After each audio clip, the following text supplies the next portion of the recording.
we're not even going there. A German shocker.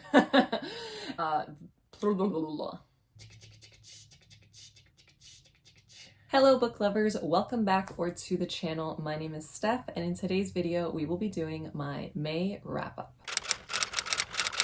So I was able to read 26 books in the month of May, and I'm going to go through them by my least favorite, and then I'm going to finish off with my most favorite. I usually don't do my wrap-ups this way, but I like watching them best this way. So going forward, I'm going to start with my least favorite book of the month and then move to my most favorite book of the month. I will also leave timestamps down below for each book that I'm talking about if you want to easily navigate to one specific book to hear how I felt, but without further ado, let's get right into my May wrap-up. So the worst book that I read in the month of May is going to be None Shall Sleep by Ellie Marney. This is a YA thriller in which we are following two teens who get scouted out or like drafted by the FBI in order to get some additional information on cold cases that are involving teens. And the FBI's thought process for this entire novel is that if you get teens to talk to teens, then you will essentially be able to get more information. So they get these two teens, Emma and Travis, to essentially question serial killers that are teens and they are cold cases. But then they kind of get roped into a not so cold case while they are questioning one of their subjects. And that is the basic premise of this book. The problems that I had with this book are that I just didn't understand how the FBI could just find these two random teens and like they have no credentials behind them. None of them are even in law enforcement. I think one of them might be a psychology student and one of them's father was in law enforcement, so those are kind of their only credentials. So I thought that that was super weird and it took me out of the story, and then it was also just very unbelievable, and I had a very hard time suspending my belief that these two kids who didn't have any training or any credentials were able to kind of try and put pieces together of cold cases. It just didn't really work for me. I read this for a video that is not going to be up by the time this comes up, but it is going to be up shortly after. So it's Tackle My TBR. You can get my full in-depth thoughts once that video goes out. And yeah, I ended up giving this one a 1.5 stars out of 5. Following that, this one is going to be extremely controversial. I know I'm going to make a lot of people angry, but for some reason this book just didn't work for me, and it is like the second worst book that I read in the month of May, and I am so sorry if you loved this book. I promise we can still be friends, but that is Bride by Ali Hazelwood. This is a marriage of convenience trope, so it's a romance novel, and it is between a vampire and a werewolf. So on paper, this sounded like something I would absolutely love. I don't 100% love the trope like marriage of convenience, but it still works for me sometimes, and I just thought I was going to absolutely devour this story. You're basically following our main character who has to marry a werewolf in order to kind of keep the like alliance between vampires and werewolves intact. And I just really did not fall in love with the characters. I didn't love their chemistry. I didn't like the like sex scenes in this book. It just really didn't work for me. I don't know if it's a paranormal romance thing. I don't know if it's a marriage of convenience thing. I did read The Love Hypothesis and enjoyed it, so it's definitely not an Ali Hazelwood thing. I think it's more of a me thing, and I ended up giving this one a 2.25 stars out of 5. Then very quickly I read The Grim Grotto, which is book 11 of the like series of unfortunate events, which is a children's series. I don't think it's classified as YA. I won't give you a synopsis because this is the 11th book, although they do connect with one another, but they each kind of have their own like story and plot. But regardless, this was the 11th book. I didn't love it. It wasn't my favorite. I think at this point I'm just trying to get through the series as quickly as I can just so I can say that I finished it, since I am on book 11,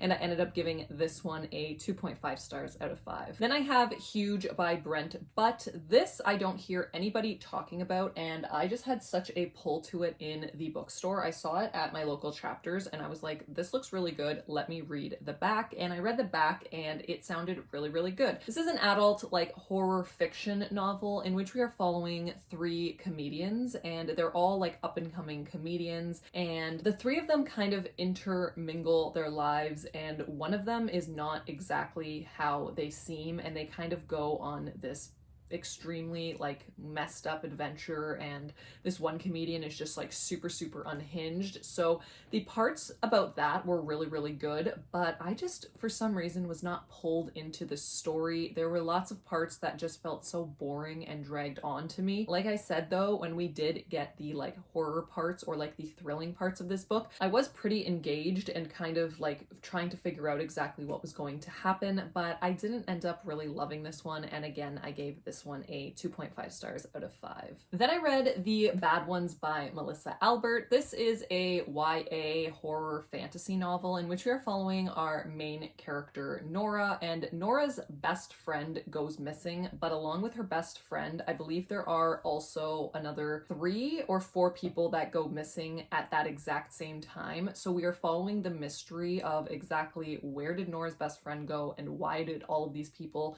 start like disappearing and going missing. This story was actually very interesting. I don't think I have read anything by Melissa Albert in the past, so I am curious to kind of give her another shot. I didn't hate this book. I didn't love it, but I didn't hate it. I thought that there was a lot going on.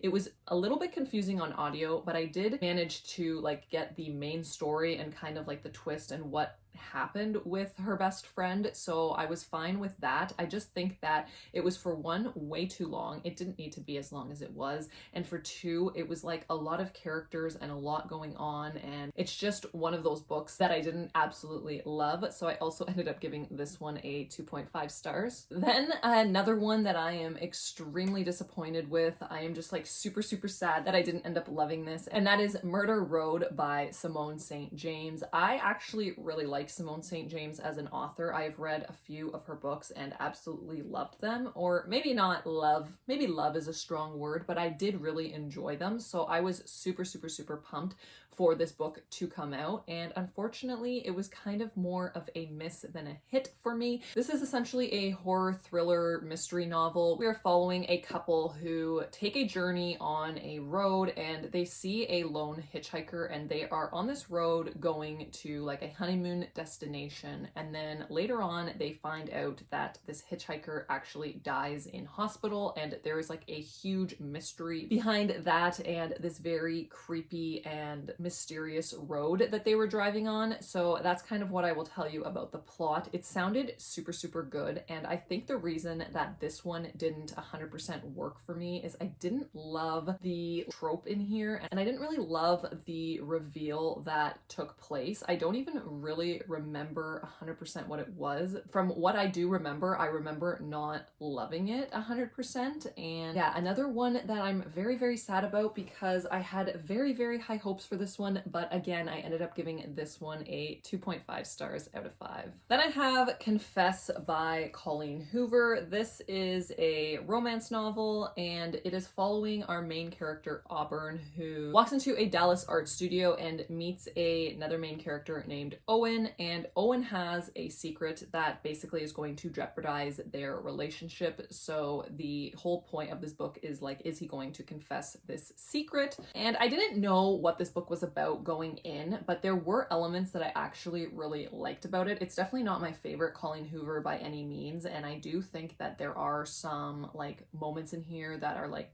super cringy and like I really didn't like. It read a little bit young, but there also were things in here, so something I didn't know, and I think that I would have loved this a lot more if I had known going in, is that there are actual confessions in this book, and they're like pretty deep confessions that actual people have made. So I don't know how Colleen Hoover got the confession. You know those like secret things that you can write a confession and then nobody knows, you're very anonymous, but you've got like your secret out there. It was very much those vibes, which I did like about this book. So I did end up giving this one a 3 stars out of 5. Another one that I didn't end up loving as much as I was hoping for, just because I have read from this author before and loved her books, but that is Kulti by Mariana Zapata. This is an adult romance. It is a soccer romance. There is also an age gap in here. It's not a huge age gap, but there is an age gap in here. In this, we are following our main character, Sal, who is a professional soccer player. And then we are following a German soccer player named, I don't know if it's Rainer or Reiner. I did listen to the audiobook and now I can't remember the pronunciation, but it's Rainer or Reiner Kulti, and he is a retired German soccer player, and he comes in to basically coach this women's professional soccer team. And again, I did read this for the video that will be coming out shortly after this wrap up, Tackle My TBR, so you can get my full in-depth thoughts on this book when you watch that video. But essentially this was more so just like a disappointment. There was certain things in here. So one thing I can definitely remember, and I said this in that video, is it's not the book's fault at all. This is 100% of me and like my life experience's fault.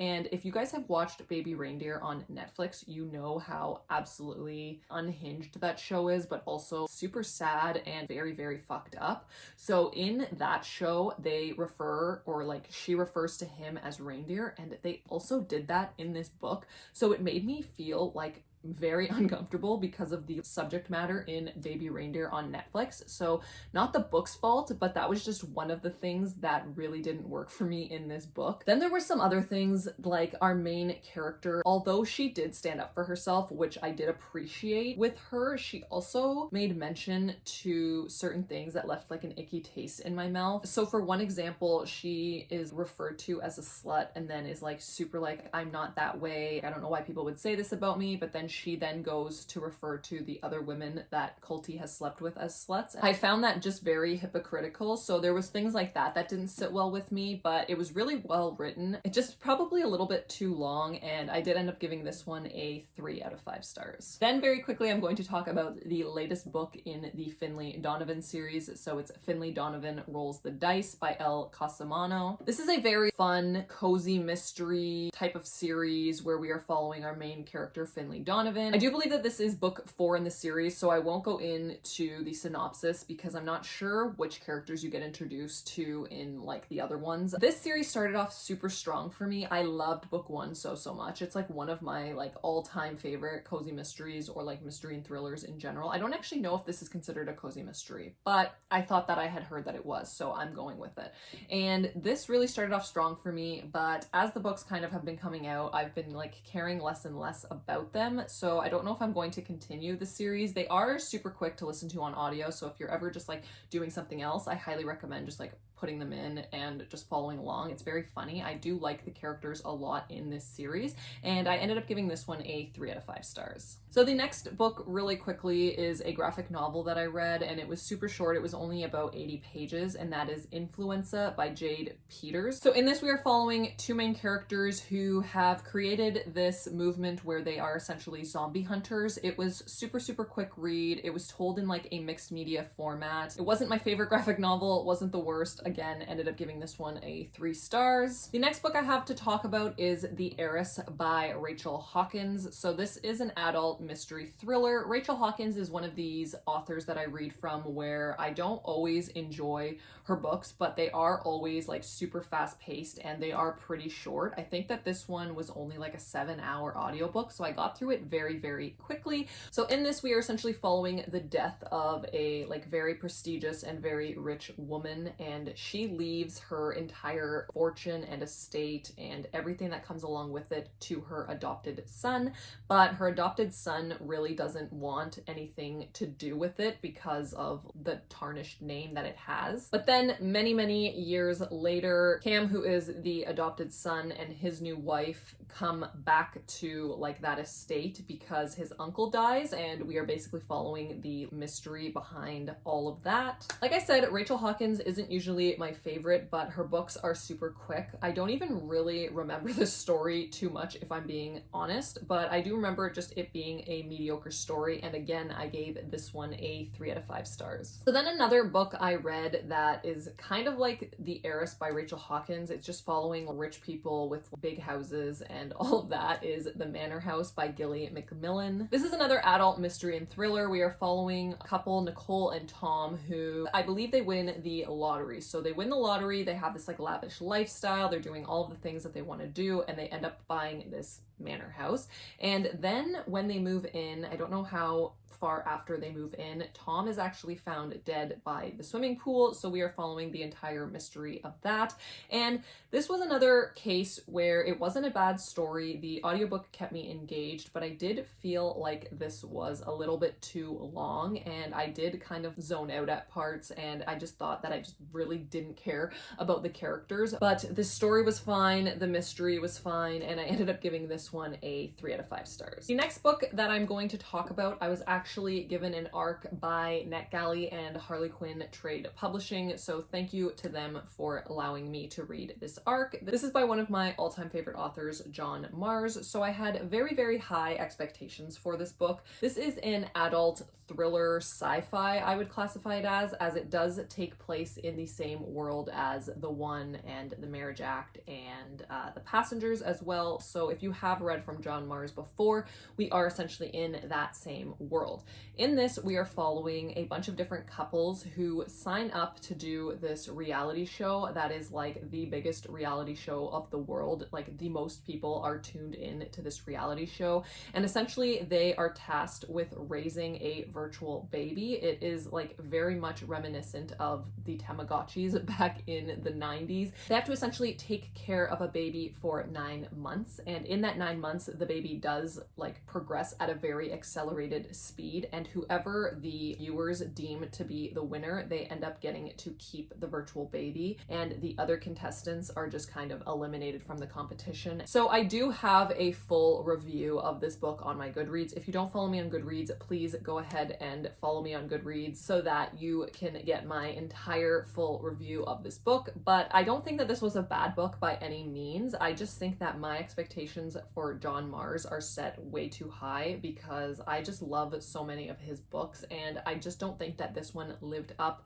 to exactly what I was expecting, but I did still really enjoy it, and I ended up giving it a 3.5 stars out of 5. Now we are moving in to the books that I actually did really enjoy. Anything once we start getting into like the 4-star categories is just such good books, so I'm super excited to talk about these next couple of books. Something that took me completely by surprise is Beneath the Trees Where Nobody Sees by Patrick Horvath. This is a very short graphic novel. I got it on Hoopla. I think it's only 30 pages, so if your Hoopla has it, I would definitely recommend it if you're looking for like a horror graphic novel, like serial killer-esque graphic novel. This is actually super cute in like a way. So in this, we are following a serial killer who is this like adorable brown bear who wears like normal clothes during the day. He's just like this citizen of this town that he's part of, and then he also is a serial killer, so it's referred to a lot as Dexter, which is one of my favorite shows, so it's probably why this graphic novel really worked for me. It was super short. Again, I really enjoyed this one. I ended up giving this one a 4 stars. Then I read The Women by Kristen Hanna. This is a historical fiction novel in which we are following our main character, Frankie, who essentially goes and joins the war as being a nurse because her brother ends up going to war, and she just gets this like calling to join the war. And this book follows a lot of like women and their role that they played in the war,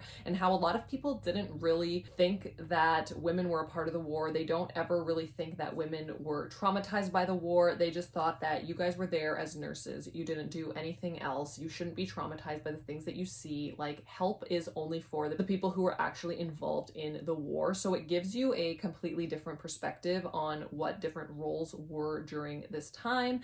And Kristen Hanna can truly do no wrong. This was definitely not my favorite Kristen Hanna, but any Kristen Hanna reads super quickly. I love everything that she puts out, and this was no exception, and I ended up giving this a 4 out of 5 stars. The next book I read was The Magic Misfits by Neil Patrick Harris. I was very interested that Neil Patrick Harris actually wrote a children's book. This is a like children's fantasy, and we are following our main character who is labeled as a misfit, Carter, and he ends up running away. I believe he was in an orphanage and ends up running away, and then meets up with a bunch of other kids that are in similar situations as he is. They have to basically team up. They are a team of illusionists, and they have to save their town from this like villain Bosco that is living in the town. And I just thought that this book was super cute. I really enjoyed it. This first book actually reminded me a lot of A Series of Unfortunate Events, which I know I didn't love the book that I talked about, but there are moments in these books where the author kind of takes you out of the story and starts talking to you. So he kind of breaks down that wall and he explains what certain words mean, and it's just like a very fun way, especially if you are like a child. I would think it's like super cool to understand what like bigger words mean in the books, and I know that A Series of Unfortunate Events does that as well. So I did really enjoy that about this book. And another really cool thing about this is that a lot of the times when the chapter is ending, it actually tells you how to perform certain magic tricks, which I thought was really, really cute, and I ended up giving this one a 4 out of 5 stars. So then I read another graphic novel that I ended up really enjoying, and that is Goldie, Vance Volume 1. This is essentially like a mystery that we are following. She is working at a hotel, I think it's her dad's hotel, and there is a theft that takes place, and she is tasked with figuring out what happened as she is trying to be this like junior detective. So she's working with like another actual detective that works at the hotel, and it was just a really fast-paced, really cute graphic novel that I did really enjoy, and I ended up giving this one a 4 out of 5 stars as well. The next book I read is Small Spaces by Catherine Arden. This is a middle grade horror novel. In this, we are following our main character Ollie, who teams up with some of her friends, and I believe they become friends during this book, and they are on a class trip to a farm, but then there is this like mysterious mist that brings them to this whole other world, and they basically have to act in order to save everybody from this like misery and really creepy things that are going around. This was actually very, very good, and for a middle grade horror, I think that it was actually like quite scary. I am very excited to continue on with the series, and I ended up giving this a 4 out of 5 stars as well. Another one I can't say too much about, as it is the 6th book in a series, that is Empire of Storms by Sarah J. Maas. This is a fantasy series that everybody is obsessed with. I finally have like hunkered down and I'm trying to finish this series. I just have 2 more books to go. This wasn't my favorite in the series, but I still enjoyed it. It was still a good time, and I ended up giving this a 4 out of 5 stars. Then I read another complete series, or what I thought was a complete series, but I think that there's actually more books coming out in the series, but I don't really know. And that is The Inheritance Games by Jennifer Lynn Barnes. So I had read The Inheritance Games a couple of years ago, and I totally forgot everything that happened in it. So I did reread The Inheritance Games, and then I just continued on with the series, and I did just finish The Brothers Hawthorne at the end of the month. These as a whole, I'm going to give a 4-star to the entire series. I think that I liked the first one the best, but every book in this series is still a good read. I'm just gonna hold up the first one. This is essentially a YA mystery. We are following our main character, Avery. She gets a letter telling her that she is going to inherit all of this man, Tobias Hawthorne's money. The only catch is that she has to live at the Hawthorne mansion for a year, and it's very, very strange because Avery does not know the connection to this family at all, and this man also has a ton of grandsons that he could have given the inheritance to, but he doesn't. And this book was really good. I think this is probably my favorite in the series, and it's very much reminiscent of like an escape room. So if you like puzzles and escape rooms and that whole vibe, I highly recommend this series because it just gives me those vibes throughout the entire series. They're constantly trying to like figure out puzzles, and it's just a really, really good time. Again, the entire series for me is a 4-star. The next book I have is Remarkably Bright Creatures by Shelby Van Pelt. This is a adult contemporary fiction with like sprinkles of magical realism in it.